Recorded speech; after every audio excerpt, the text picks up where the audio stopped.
Hi friends, ಎಲ್ರಿಗೂ ನಮಸ್ಕಾರ. ಇದು ಸಾಮಾನ್ಯ ಶಿವ ದೇವಸ್ಥಾನ ಅಲ್ಲ. ಇದು ಯಾವುದು ಅಂತಂದರೆ ಬೆಂಗಳೂರಿನಲ್ಲಿರುವಂತಹ ಮಲ್ಲೇಶ್ವರಂ ಇದೆಯಲ್ಲ, ಆ ಏರಿಯಾದಲ್ಲಿರುವಂತಹ ಅತ್ಯಂತ ವಿಶಿಷ್ಟ ಮತ್ತು ರಹಸ್ಯಮಯವಾದ ಶ್ರೀ ದಕ್ಷಿಣಮುಖ ನಂದಿ ತೀರ್ಥ ಕಲ್ಯಾಣಿ ಕ್ಷೇತ್ರದ ಬಗ್ಗೆ ತಿಳ್ಕೊಳ್ಳೋಣ. ಓಕೆನಾ. ಇದು ನಿಜವಾಗ್ಲೂ ಸಾಮಾನ್ಯ ಶಿವನ ದೇವಸ್ಥಾನ ಅಲ್ಲ.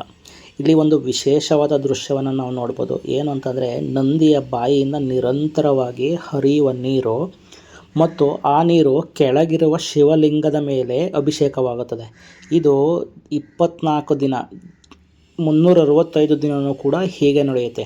ಇದು ಈ ದೇವಸ್ಥಾನ ಇದೆಯಲ್ಲ, ಈ ದೇವಾಲಯದ ಅತ್ಯಂತ ದೊಡ್ಡ ವಿಶೇಷತೆ. ಹಾಗಾದರೆ ಈ ದಕ್ಷಿಣಮುಖ ನಂದಿ ಅಂದರೆ ಏನು ಗೊತ್ತಾ? ಸಾಮಾನ್ಯವಾಗಿ ಶಿವ ದೇವಾಲಯಗಳಲ್ಲಿ ನಂದಿಯು ಶಿವಲಿಂಗದ ಎದುರಿಗೆ ಶಿವನ ಕಡೆಗೆ ಮುಖ ಮಾಡಿರುತ್ತದೆ. ಆದರೆ ಈ ದೇವಸ್ಥಾನದಲ್ಲಿ ನಂದಿಯು ದಕ್ಷಿಣ ದಿಕ್ಕಿನತ್ತ ಮುಖ ಮಾಡಿರುವುದು ವಿಶೇಷ. ಹಾಗಾಗಿ ಈ ದೇವಸ್ಥಾನಕ್ಕೆ ಶ್ರೀ ದಕ್ಷಿಣಮುಖ ನಂದಿ ತೀರ್ಥ ಕಲ್ಯಾಣಿ ಕ್ಷೇತ್ರ ಅಂತಲೇ ಈ ದೇವಸ್ಥಾನಕ್ಕೆ ಹೆಸರಿರೋದು.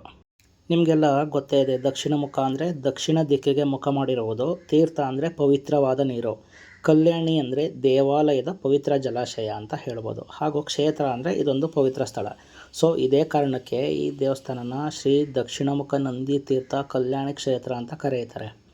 ಹಾಗಾದರೆ ಈ ನಂದಿಯ ಬಾಯಿಯಿಂದ ಶಿವಲಿಂಗಕ್ಕೆ ಅಭಿಷೇಕ ಆಗುತ್ತಲ್ಲ, ಆ ನೀರು ಎಲ್ಲಿಂದ ಬರುತ್ತೆ, ಇದ್ರ ಬಗ್ಗೆ ತಿಳ್ಕೊಳ್ಳೋಣ. ವಿಡಿಯೋನ ಫುಲ್ ನೋಡ್ತಾ ಹೋಗಿ ಕೊನೆ ತನಕ. ಈ ದೇವಸ್ಥಾನದ ಅತ್ಯಂತ ಅದ್ಭುತವಾದ ವಿಶೇಷತೆ ಎಂದರೆ ನಂದಿಯ ಬಾಯಿಯಿಂದ ಹರಿಯುವ ನೀರು. ನಂದಿಯ ಮೇಲ್ಭಾಗದಿಂದ ಒಂದು ನೀರಿನ ಹರಿವು ನಂದಿಯ ಬಾಯಿಯ ಮೂಲಕ ಹೊರಬಂದು ಕೆಳಭಾಗದಲ್ಲಿರುವ ಶಿವಲಿಂಗದ ಮೇಲೆ ಬೀಳುತ್ತದೆ. ಅಂದರೆ ನಂದಿಯೇ ಶಿವನಿಗೆ ನಿರಂತರವಾಗಿ ಅಭಿಷೇಕ ಮಾಡುತ್ತಿರುವಂತೆ ಕಾಣುತ್ತದೆ. ಓಕೆನಾ. ಅಲ್ಲಿ ಕಾಣಿಸ್ತಿದೆಯಲ್ಲ, ಇದೇ ದೇವಸ್ಥಾನ, ಇದೇ ಶಿವನ ದೇವಸ್ಥಾನ. ಅಲ್ಲಿ ಮೇಲ್ಗಡೆ ಇರೋದೇ ನಂದಿ. ನೀವು ಇಲ್ಲಿ ನೋಡಿ, ಇಲ್ಲಿ ಕೊಳನೂ ಇದೆ. ಆ ನೀರು, ಆ ಶಿವನ ಮೇಲೆ ಬಿದ್ದಿರುವಂತಹ ನೀರು ಆ ಕೊಳ ಇದೆಯಲ್ಲ, ಆ ಕೊಳಕ್ಕೆ ಹೋಗಿ ಸೇರುತ್ತೆ ಕೊನೆಗೆ. ನಾನು ನಿಮಗೆ ಕೊಳ ಅಂತ ಹೇಳಿದ್ನಲ್ಲ, ಆ ಕೊಳ ಅಂದರೆ ಏನು ಗೊತ್ತಾ? ಕಲ್ಯಾಣಿ ಅಂತ. ಈ ಕಲ್ಯಾಣಿಯಲ್ಲಿ ಕಾಣಿಸ್ತಿದೆಯಲ್ಲ ಕಲ್ಯಾಣಿ, ಆ ಕಲ್ಯಾಣಿಗೆ ನೀರು ಹೋಗಿ ಸೇರುತ್ತೆ. ಈ ಕಲ್ಯಾಣಿಲಿ ಆಮೆಗಳಿದೆ, ಮೀನಿದೆ. ಈ ದೇವಸ್ಥಾನ ತುಂಬ ಅದ್ಭುತವಾಗಿದೆ. ನನ್ನ ಜೀವನದಲ್ಲಿ ನನಗೆ ಮೋಸ್ಟ್ ಫೇವ್ರೇಟ್ ಟೆಂಪಲ್ ಬೆಂಗಳೂರಿನಲ್ಲಿ ಯಾವುದು ಅಂತಂದರೆ ಇದೇ ದೇವಸ್ಥಾನ ಅಂತ ಹೇಳ್ತೀನಿ. ಸಖತ್ತು ಖುಷಿಯಾಗುತ್ತೆ. ನನಗೆ ಬೇಜಾರಾದಾಗೆಲ್ಲ ಈ ದೇವಸ್ಥಾನಕ್ಕೆ ಹೋಗಿ ಕೂತ್ಕೊಳ್ತೀನಿ. ಅಷ್ಟು ಅದ್ಭುತವಾದ ಒಂದು ದೇವಸ್ಥಾನ, ನೀವು ಊಹೆನೇ ಮಾಡ್ಕೊಳಕ್ಕಾಗಲ್ಲ. ಆ ಜಾಗದಲ್ಲಿ ಹೋಗಿ ಕೂತ್ಕೊಂಡ್ರೆ ಅಲ್ಲಿರೋ ವೈಬೇ ಬೇರೆ ಇರುತ್ತೆ. ಸುಮ್ಮನೆ ಕೂತ್ಕೊಂಡ್ರೆ ಸಾಕು, ಅಷ್ಟು ಅದ್ಭುತವಾಗಿದೆ ದೇವಸ್ಥಾನ. ಆ ನೀರು ಶಿವನ ಮೇಲೆ ಬೀಳ್ತಿರೋದನ್ನ ನೋಡ್ತಾ ಕೂತ್ಕೊಳ್ಳೋದೇ ಒಂದು ಅದ್ಭುತ ಅಂತ ಹೇಳ್ಬೋದು.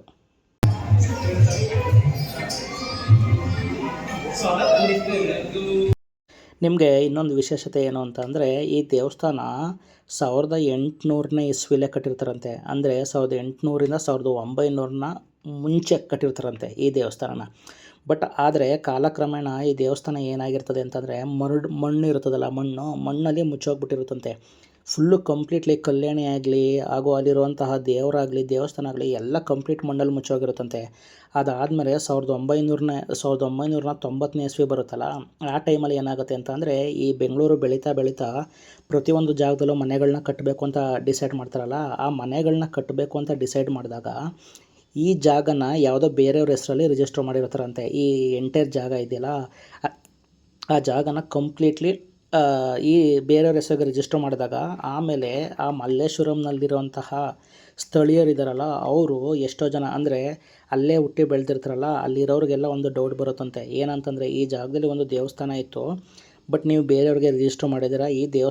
ಈ ಜಾಗ ದೇವಸ್ಥಾನಕ್ಕೆ ಸೇರಿದ್ದು. ಈ ಮಣ್ಣನ್ನೆಲ್ಲ ತೆಗೆಸಿದ್ರೆ ಇಲ್ಲಿ ದೇವಸ್ಥಾನ ಇದೆ, ದೇವರಿದೆ ಅಂತ ಹೇಳಿದ್ಮೇಲೆ ಅಲ್ಲೇನು ಮಾಡ್ತಾರೆ, ಅವತ್ತಿನ ಸರ್ಕಾರ ಏನು ಮಾಡುತ್ತೆ ಅಂತಂದರೆ, ಈ ಜಾಗದಲ್ಲಿರುವಂತಹ ಮಣ್ಣನ್ನೆಲ್ಲ ತೆಗೆಸಿ ಈ ಜಾಗನ ಕ್ಲೀನ್ ಮಾಡಿದ್ಮೇಲೆ ಈ ಕಲ್ಯಾಣ ಸಿಗುತ್ತಂತೆ. ಕಲ್ಯಾಣ ಸಿಕ್ಕಿದ್ಮೇಲೆ ಇಲ್ಲಿರುವಂತಹ ಶಿವನ ದೇವರಾಗಿರ್ಬೋದು, ನಂದಿ ವಿಗ್ರಹ ಆಗಿರ್ಬೋದು ಎಲ್ಲ ಸಿಗುತ್ತೆ. ಅದಾದಮೇಲೆ ಈ ದಾಖಲೆಗಳನ್ನೆಲ್ಲನೂ ಸರ್ಕಾರದ ವಶಪಡಿಸ್ಕೊಂಡು ಈ ದೇವಸ್ಥಾನನ ಅಭಿವೃದ್ಧಿಪಡಿಸ್ತಾರಂತೆ. ಅದಾದಮೇಲೆ 1995ನೇ ಇಸ್ವಿಯಿಂದ ಮತ್ತೆ ಈ ದೇವಸ್ಥಾನನ ಪೂಜೆ ಮಾಡೋದಕ್ಕೆ ಸ್ಟಾರ್ಟ್ ಮಾಡ್ತಾರೆ. ಇದಂತೂ ತುಂಬ ಅದ್ಭುತವಾಗಿದೆ. ಹಾಗೂ ಅಲ್ಲಿ ನಂದಿ ಬಾಯಿಂದ ನೀರು ಬರುತ್ತಲ್ಲ, ಇಲ್ಲಿ ಕೆಲವು ಜನ ಏನು ಹೇಳ್ತಾರೆ ಅಂತಂದರೆ, ಆ ನೀರು ಹೇಗೆ ಬರುತ್ತೆ ಅಂದರೆ, ಇತಿಹಾಸದ ಒಂದು ದಾಖಲೆ ಪ್ರಕಾರ ಸ್ಯಾಂಕಿ ಟ್ಯಾಂಕ್ ಇದೆಯಲ್ಲ, ಆ ಸ್ಯಾಂಕಿ ಟ್ಯಾಂಕ್ನ ನೀರಿನ ಹರಿವಿನಿಂದ ಒಂದು ಜಲಮಾರ್ಗವನ್ನು ನಿರ್ಮಿಸಿ ನೀರು ನಂದಿಯ ಬಾಯಿಯ ಮೂಲಕ ಶಿವಲಿಂಗದ ಮೇಲೆ ಬೀಳುವಂತೆ ಮಾಡಲಾಗಿತ್ತು ಅಂತ ಹೇಳ್ತಾರೆ. ಆದರೆ ಈ ದೇವಸ್ಥಾನದ ಬಗ್ಗೆ ಮಾತಾಡುವಾಗ ಈ ವಿಜ್ಞಾನಕ್ಕೆ ತಿಳಿಯದ ರಹಸ್ಯ ಅಂತಲೂ ಕೂಡ ಹೇಳ್ತಾರೆ. ಹಾಗೂ ಇಲ್ಲಿದ್ದು ಯಾವುದನ್ನು ಕೂಡ ಖಚಿತವಾಗಿ ಹೀಗೆ ಆಗಿದೆ ಅಂತ ಹೇಳೋಕ್ಕಾಗಲ್ಲ. ನೀರಿನ ಮೂಲದ ಬಗ್ಗೆ ವಿಭಿನ್ನ ನಂಬಿಕೆಗಳು ಮತ್ತು ಐತಿಹಾಸಿಕ ವಿವರಣೆಗಳನ್ನ ಕೊಡ್ತಾರಂತೆ ಇಲ್ಲಿರುವಂಥ ಜನಗಳಾಗಿರ್ಬೋದು, ಯಾರೇ ಆಗಿರ್ಬೋದು. ಬಟ್ ಯಾವುದಕ್ಕೂ ಖಚಿತವಾದ ಮಾಹಿತಿ ಇಲ್ಲ ಈ ನೀರು ಎಲ್ಲಿಂದ ಬರುತ್ತೆ ಅಂತ. ಸೊ ಹಾಗಾಗಿ ಇದೊಂದು ಅದ್ಭುತವಾದ ಪವಿತ್ರ ಸ್ಥಳ ಹಾಗೂ ಪವಿತ್ರ ಕ್ಷೇತ್ರ ಅಂತ ಹೇಳ್ಬೋದು. ನೀವು ಜೀವನದಲ್ಲಿ ಒಂದು ಸಲನಾದರೂ ಈ ದೇವಸ್ಥಾನಕ್ಕೆ ಬಂದು ದೇವರಿಗೆ ಕೈ ಮುಗಿದೋಗಿ ತುಂಬ ಒಳ್ಳೆಯದಾಗುತ್ತೆ. ಬೆಂಗಳೂರಿನ ಹೃದಯ ಭಾಗದಲ್ಲಿ ಇಂತಹ ವಿಶಿಷ್ಟ ಮತ್ತು ಸುಂದರವಾದ ದೇವಾಲಯವೊಂದು ಇರುವುದು ನಿಜಕ್ಕೂ ಆಶ್ಚರ್ಯಕರ. ಹಾಗೂ ದಕ್ಷಿಣ ಕಡೆ ಮುಖ ಮಾಡಿರುವ ನಂದಿ, ಅದರ ಬಾಯಿಂದ ಶಿವಲಿಂಗಕ್ಕೆ ನಡೆಯುವ ಜಲಾಭಿಷೇಕ, ಸುಂದರವಾದ ಕಲ್ಯಾಣಿ ಮತ್ತು ಪುರಾತನ ಶೈಲಿಯ ರಚನೆ ಇವೆಲ್ಲವೂ ಶ್ರೀ ದಕ್ಷಿಣಮುಖ ನಂದಿ ತೀರ್ಥ ಕಲ್ಯಾಣ ಕ್ಷೇತ್ರವನ್ನು ಬೆಂಗಳೂರಿನ ವಿಶೇಷ ದೇವಾಲಯಗಳಲ್ಲಿ ಒಂದಾಗಿಸಿದೆ.